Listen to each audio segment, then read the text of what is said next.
And we are live.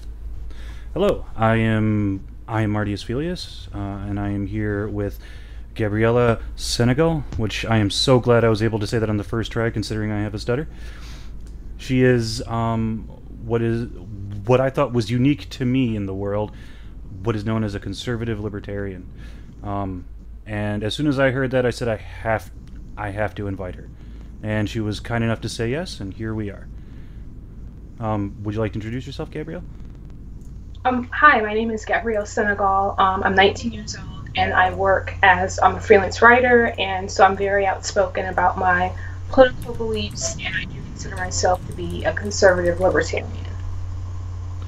Okay. Now, what does conservative libertarian mean to you?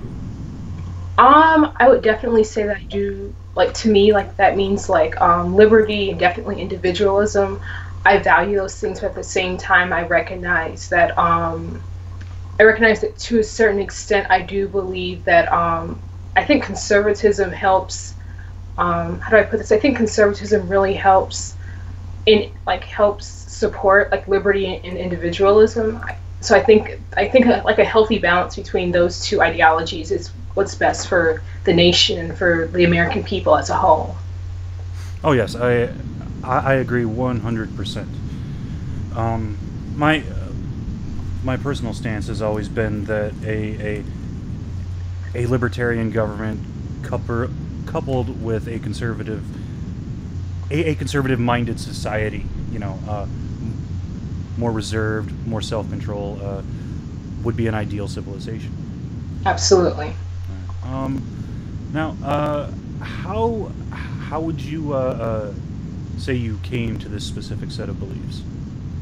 I would definitely say that I kind of like grew up around like liberals and Democrats, and that never really that never really resonated with like who I am as an individual, because I've always believed in like freedom of expression, that anyone who like really puts their mind to something can achieve something. And it seemed like a lot of Democrats just like, it seemed like the entire party was just like based on like a victim mentality or identity politics. And so I gradually started to like research other political ideologies, and so that's how I learned about like Republicans and conservatives. And then from that, it kind of branched into libertarianism. And so I thought, okay, like I do have like conservative beliefs and libertarian beliefs, but I really like the more I studied those and learned of them and listened to like politicians and people who claim to subscribe to those ideologies, the more like it really resonated with like who I am.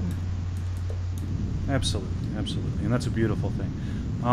Now, arriving at your specific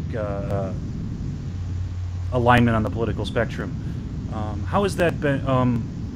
Was this something you that was accepted by a lot of people, specifically more towards your conservative mindedness? Because I know libertarian is very easy to get along with, very easy to accept, but your more conservative beliefs, did they impact your life at all? Family, friends, whatnot?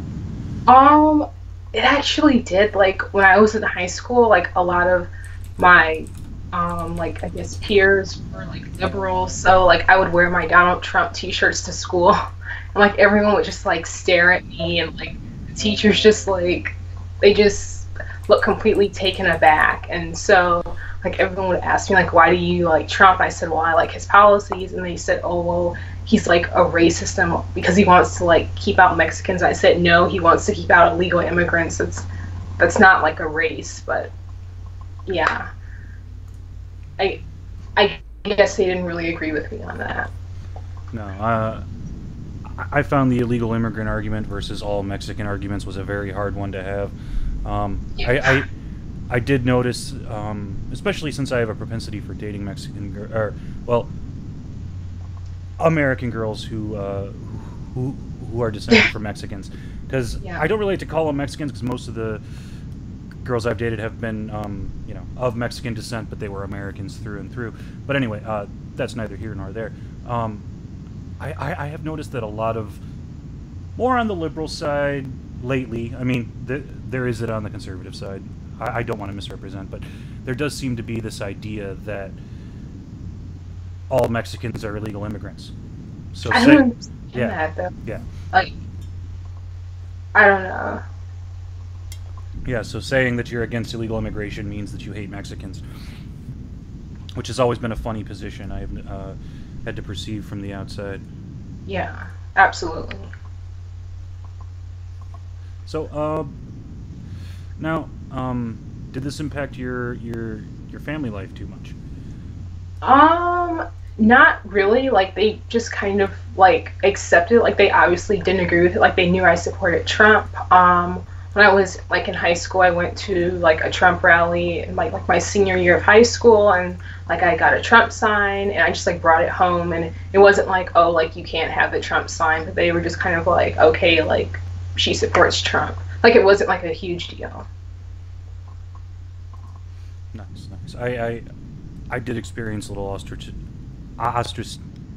It's a really hard word to say with a stutter, but Ostracism or ostracization from ostracization. yeah, from my family because I mean a lot of my older family are very conservative, but my younger cousins and whatnot very liberal. So I had a fair amount of backlash from them. So now, how has all right, so being 19, I did notice you had 11K Twitter followers. That sounds like there's an interesting story behind that. Yeah, absolutely. If you, Oh, oh yes.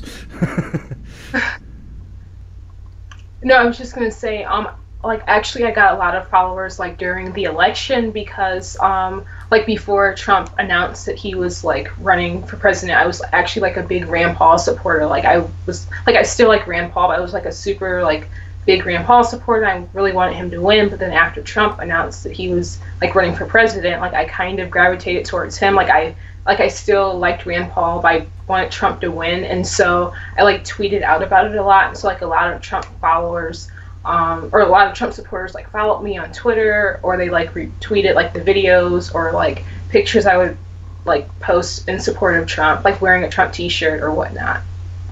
Yes, ma'am. Now, I did notice there was a rather large influx of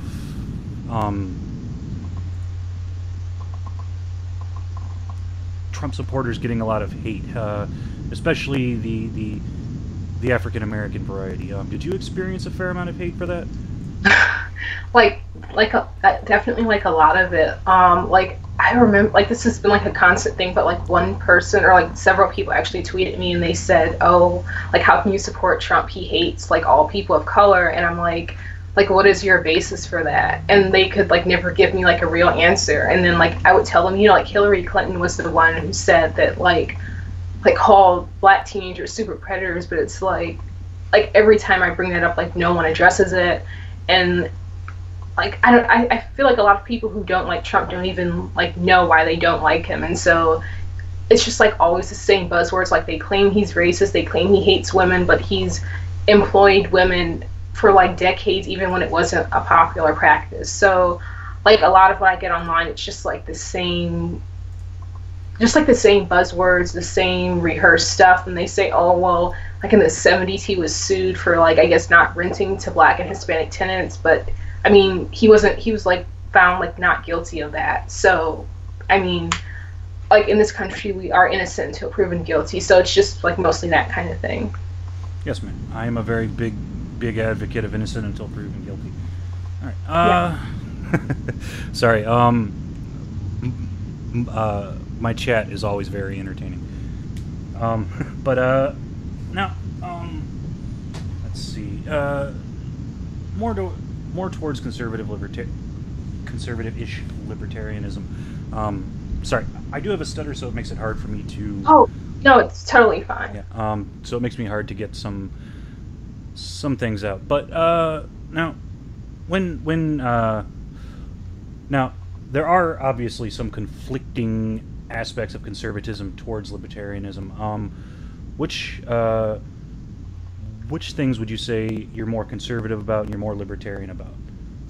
I would definitely say, like definitely with like borders, I'm like super conservative about it. Like I actually wrote an article on being libertarian. I said like why borders are like a necessary thing. A lot of people said, well, how can you like want borders and like be like support liberty, and I said, well, borders actually help protect liberty, because it's like you can have a country and say, oh, we're liberated and we're free, but if terrorists come in because of no borders and take over, then that kills liberty. So I would definitely say I'm more like on the conservative side when it comes to borders, and I'm definitely more like libertarian when it comes to I don't know, like maybe abortion. Like personally, I'm not really pro-life or pro-choice. Like I would never like have an abortion, but I don't think the government should just like say like, oh, like abortion is like banned. Like I really think, like, while I wouldn't do it, I don't really believe in enforcing that on other people, if that makes sense. No,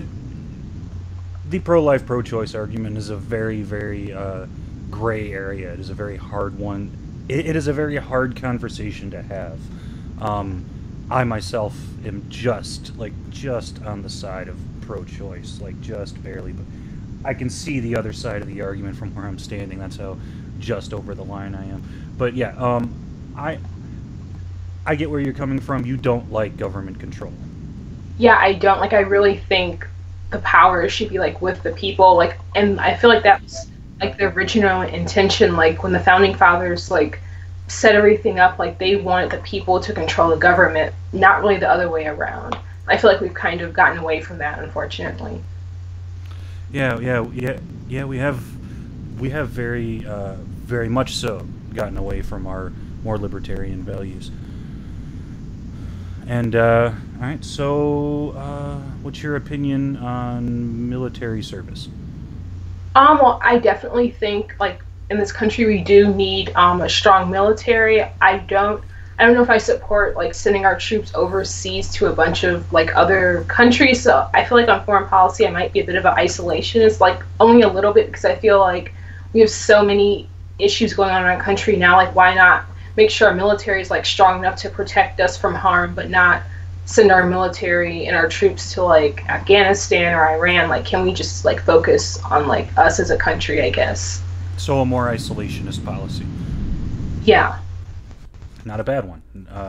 Not a well, bad policy. Well, to a little bit. Oh well, I mean, you know, obviously there are times where, now the war on terror is a giant mess, but there are certain instances where if one is attacked by a foreign entity, that situation has to be handled, because if it's not, more attacks will come. I mean, this is an unfortunate side, but to remain with more of an isolationist policy is a very valid one to have.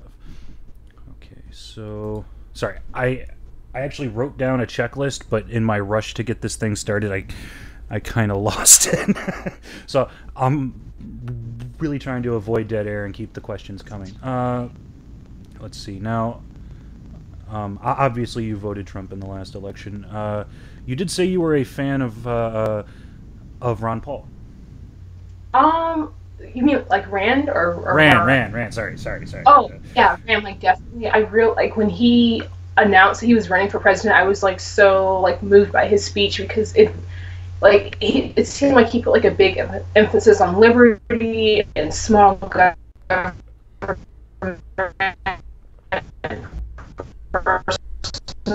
choice, and he truly believe in what he was saying. Like it didn't just seem like a rehearsed speech with like the same talking points. Like he really seemed like a legitimate person who wanted to make a positive change, and that was something I could really respect about him. Yeah, I was a big fan of Rand until I realized that in order to acquire, or he was more willing to sell out for his election than he initially let on, and I felt kind of bad about that. But yeah, maybe, you know, next 4 years, next 8 years, we could see more libertarian candidates, better libertarian candidates coming to light. I feel like Rand Paul should have run as a libertarian. I think he would have done, like, I don't know if he would have won or not, but I think he would have done so much good for the party. Like, I think Gary Johnson was not really, like, a good candidate. I don't think he represented the party very well, but I think, like, having Rand and, like, the values, like, he does seem to, like, have some strong libertarian leanings, and so I almost wonder, like, what would have happened if he had run for president as a libertarian. Yeah, Yeah, I think I think the reason they went with Gary Johnson was because he had a fair amount of success running as a libertarian politician, but not only that, he wasn't as left or right as the Democrats or the Republicans. I think they were seeking out, actively seeking out a more centrist libertarian. However, in choosing Gary Johnson, they chose somebody who was nowhere near ready for the office. Absolutely. All right. So oh yes, of course. I have linked her channel in the description for anybody who would like to go check her out. She will be uploading videos. Where would you like to take your channel? Well, I definitely want my channel to, I definitely want to obviously like grow my channel. I've had it for about a month. I really like to use it as an outlet to like express my personal views, political views, and just really, I don't know, like inspire people and get my message out there and make a positive difference. Yeah. Any idea specifically what kind of content you'd like to do? Vlogs or maybe news, or is there any kind of genre you'd like to find yourself in? I kind of want to do a little bit of everything. Like I know some people have like specific like themes, but I really kind of want my channel to cover just like everything about like who I am as an individual. Like definitely my politics, my writing. I have posted some videos about like freelancers and the freelance market for people who are like in that field. So kind of a little bit of everything. Nice, nice. Sort of a Jill of all trades. Yeah. Okay, have you, now, I don't know how much information you'd like to give out about yourself. What state do you currently reside in? I'm actually in Michigan right now, but I'm only here for the summer. I should be back in Georgia within like the next few months. Oh, a Georgia girl. Are you a Bulldogs fan? I'm actually not that knowledgeable about sports. I know that sounds so bad, but oh, that's okay. Because no, the correct answer is I'm not a big sports fan, or no, because I'm a Tennessee Vols fan, and I would have had to, just end this call, close down the stream, delete it, and distance myself from you as fast as possible. But okay. Oh yes, my good friend Falcon Millennial in the chat. He is from Georgia too. So. Oh, that's awesome. Yeah, so of course he instantly exploded when he heard Georgia. Alright, so now back towards more of the politics.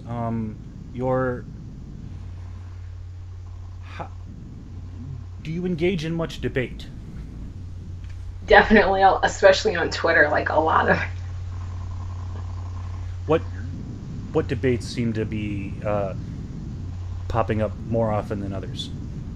Well, definitely involving politics. I would say, I would definitely say like one of the biggest things I've debated has been maybe like Jeff Sessions. Like I actually wrote an article about this yesterday, but he did like sign some kind of order to like promote asset forfeiture, and I know that like Republicans and Democrats alike have said like have both condemned that, and so like my biggest thing has been like we shouldn't do that. And then I know like earlier today the president came out and he said, well, I really wouldn't have like appointed Sessions if I knew he would have recused himself during the Russia investigation. And so some people have said, well, since Sessions supposedly like met with like Russian officials, felt like it was a conflict of interest. But I kind of like said like, okay, but he works for the president, so that's like where his loyalty should be, in a way, if that makes sense. Yeah, I mean,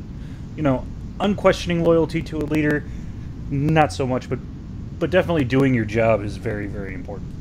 Oh no, not like blind loyalty, yeah. But like as long as he's like not breaking the law or anything, like. Yes, ma'am. I completely understand. All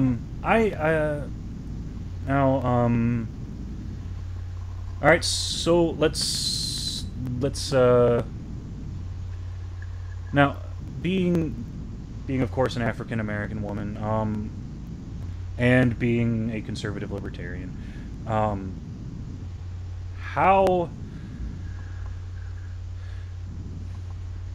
I'm trying to not... It's fine. It's not. I'm trying not to cross any lines here. I mean, typically I'm Mr. Offensive, but I'm trying to do a fun little interview. Yeah, of course. Get your channel and your face out there. Now, what would you say was the worst backlash you've gotten? You know, because obviously there are those that would view you as a race and gender traitor. What would be the worst backlash you could say you've gotten from that side of the argument? Well, I would definitely say like the worst has actually been within the past like few days, and I know that might sound strange since I've been a conservative for like over like a year and a half, but like within like the past week, like there have been these accounts who've just like created like I guess like multiple accounts over and over again, and they'll go to my Twitter and they'll say, oh well, you're so rehearsed, you're just saying what people want you to say, and they'll say you're just acting or performing. And like they've been on my YouTube channel, I've had to like block them and delete their comments from my videos, and so it's been like that kind of thing. And then they'll like message my followers, and there's actually this article where, I don't know if you noticed or not, but like a few months after Trump like won the election, I got like a Trump tattoo on my arm, just like a silhouette of like the side of his face, and like it was actually like featured in an article, and like so I guess they like Googled my name and found the article, and they just said like, oh, it's a good time to be in the tattoo removal business, and just like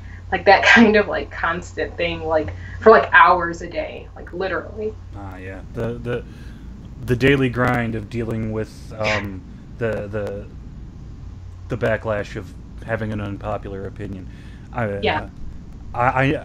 I know that grind all too well. I myself am part native. I'm mostly white. I'm 3/4 white. So I mean, and culturally speaking, I was raised and lived amongst white people mostly for my entire life. So I don't even barely know anything about the native. However, because of that 25% native, I get all the backlash because, as my friend Tonkasaw puts it, I'm not sitting in a teepee crying over a red-faced cartoon character.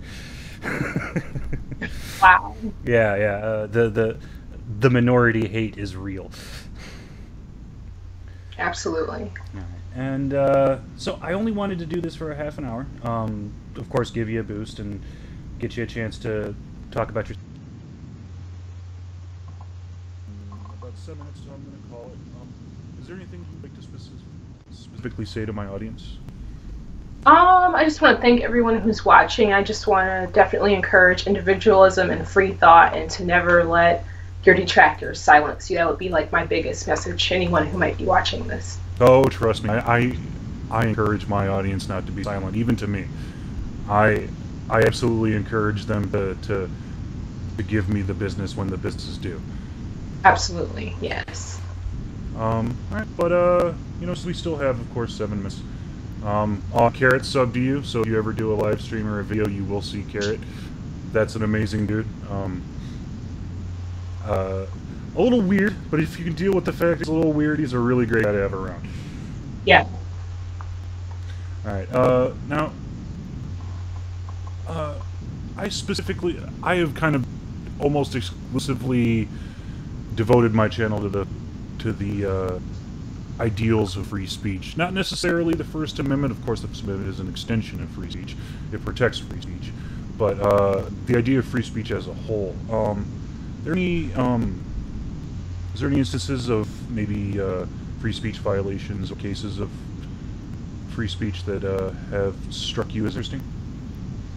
A little bit. I've noticed some people on Twitter have claimed that they're, like, conservative people have claimed that their accounts have been, I guess, like, suspended, or either suspended or they've gotten, like, banned for, like, 12 hours, and, like, I've noticed that, and, like, some of them have said that Twitter, I guess, like, censors conservatives, and so I do kind of consider that, like, an infringement on free speech, but at the same time, I'm mildly skeptical about it, because like I've been a big, like, definitely outspoken conservative libertarian / Trump supporter. I've never been like censored or deleted or like banned for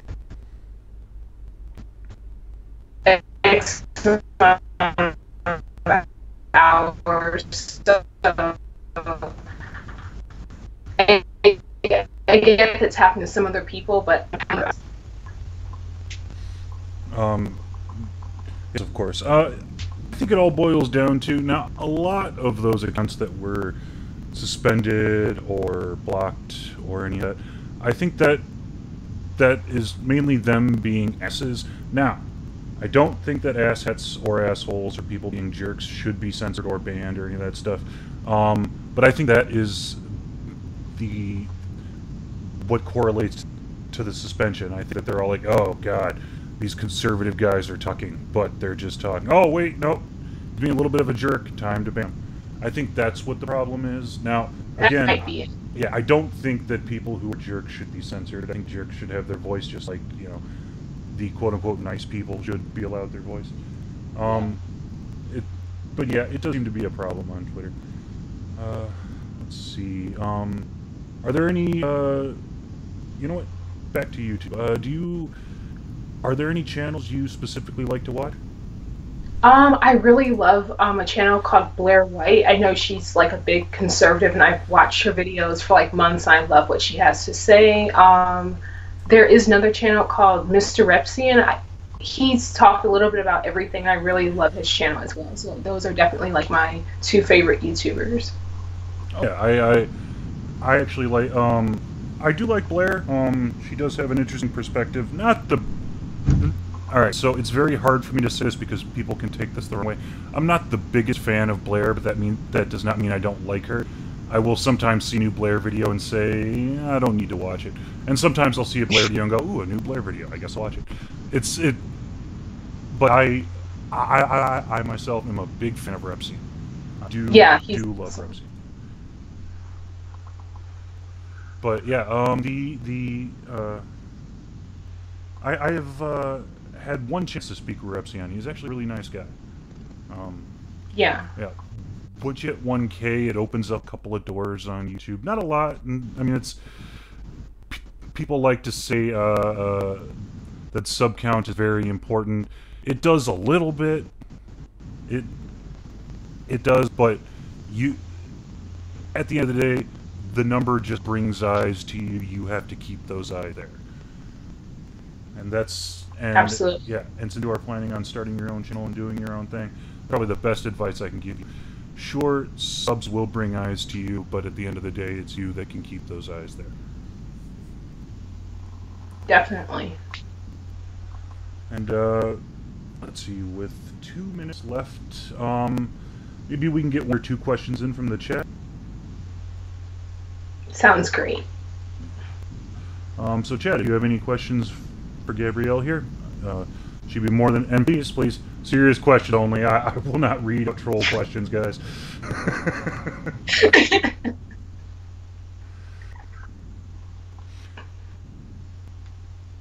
Alright, so while the chat is catching up, I'm just going to take a sip of my coffee because I was really, really dry when I barged through my door a little bit late because I wanted to get this started at 5 p.m. Eastern Time, 4 p.m. Central, but, you know, I had a bit of car trouble. Yeah. So fucking Millennial asks, are you from North Georgia or South Georgia? He says it matters. Well, actually, I think North Georgia, I was, like, actually, like, in the Alpharetta area of Georgia, so I guess that's, like, North Georgia. She's from North Georgia, Phil. Yeah. Let's see. So Nuggets in the chat. One of the weird things about being on YouTube is you have to read out some really weird names. For instance, my buddy Patriarchy Bear is in the chat. He's Bear wearing a Trump hat. So, but Nuggets asks, what do you think of trolls? I think trolls are like really like irrelevant people who have like no lives, because I feel like people who actually have something to do, something productive, they don't spend time like targeting other people. So I think trolls are just like losers, pretty much. Yes, ma'am. All right, we are at 45 past the hour, and I'd like to thank you. Thank you so much for coming on my channel and giving me this interview. Absolutely. Yep, I would like to say, everybody in the chat, please go sub to Gabrielle. Go subscribe to, or Go follow her on Twitter. Crap, I should have probably had that up before I said something. Her Twitter is at Classy Snob with 3 B's. So go follow, go subscribe, link is in the description. And as always, I would love for everybody here to have yourselves a nice day.